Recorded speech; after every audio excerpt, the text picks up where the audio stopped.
आज रथ यात्रा थी। जब मैं ऑफिस से निकला तो देखा कि बारिश हो रहा था, फिर भी मैं अपने साइकिल को लेकर आगे बढ़ते गया और हवा भी चल रही थी। आगे देखा तो वहाँ जगन्नाथ मंदिर और सामने में हनुमान मंदिर था। तो मैं यहाँ रुक कर हनुमान जी को नमस्ते करता हूँ, आगे बढ़ जाता हूँ। आगे जब बढ़ता हूँ तो यहाँ सामने ब्रिज आता है, लेकिन मुझे ब्रिज पर नहीं जाना था क्योंकि मुझे सब्जियाँ लेनी थी, इसलिए मैं बाज़ार गया। बाज़ार में देखा कि बहुत सारी सब्जियाँ दिख रही थी, समझ में नहीं आ रहा था कि कौन सा सब्जी लूँ। तो लास्ट टाइम में मुझे करेला और आलू दिखा, तो मैंने आलू की और करेले की सब्जी ली और घर की तरफ निकल गया। जब घर की तरफ निकला तो देखा कि यहाँ पे रेल लाइन आ गई है। घर के लिए जैसे ही आगे बढ़ा तो देखा कि यहाँ बहुत सारे चूने गिरे हुए थे। तो आगे जाते ही देखा कि रथ यहाँ लगा हुआ था। तो मैं अपने जल्दी से घर की तरफ बढ़ा और अपने साइकिल को लगा दिया जहाँ रखता हूँ, और जल्दी से सब्जी को चीर लिया। चीरने के बाद मसाले तैयार कर लिए।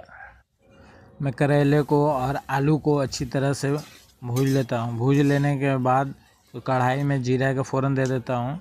फ़ौरन देने के बाद जो पिसा हुआ मेरा मसाला था उसको मैं डाल देता हूँ। डाल देने के बाद कुछ देरी उसको भूनता हूँ। भूनने के बाद जब मसाला लाल हो जाता है अच्छी तरह, उसमें सब्ज़ी डाल देता हूँ। सब्ज़ी मेरा तैयार हो जाता है। सब्ज़ी तैयार होने के बाद मैं निकल जाता हूँ गंगा जी की तरफ।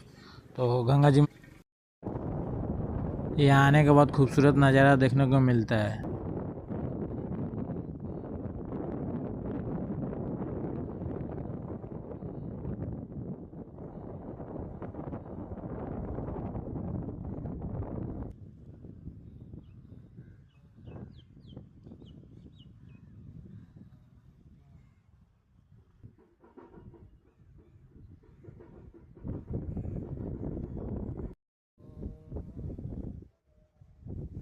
जब मैं वापस जाता हूँ तो देखता हूँ कि एक चिड़िया का बच्चा नीचे गिरा हुआ होता है। तो उसे मैं अपने हाथों से उठाकर जहाँ से वो गिरा हुआ था उसको उसके जगह पे रख देता हूँ।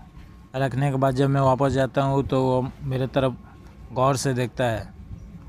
वापस आ रहा तो देखा कि यहाँ रथ की यात्रा चल रही थी और सामने में भोग बन रहा था। तो मैंने भोग खाया और वहाँ देखा कि और भी बहुत सारे भीड़ लगे हुए थे। तो घर वापस आकर मैं शेविंग क्रीम लगाकर शेविंग कर लेता हूँ। शाम को जब निकलता हूँ तो देखता हूँ कि यहाँ रथ यात्रा की धूमधाम से तैयारी चल रही थी।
रथ के खींचने के बाद मैं आ जाता हूँ मेले में। तो यहाँ बहुत सारी खाने के सामान लगी हुई थी और यहाँ पे बहुत सारे खिलौने, आइसक्रीम और बहुत सारे सामान सजे हुए थे।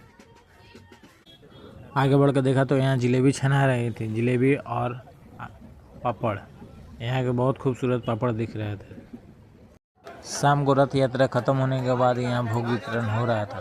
तो मैं भी यहाँ भोग वितरण करने लगा और भोग खाने के बाद घर चला गया।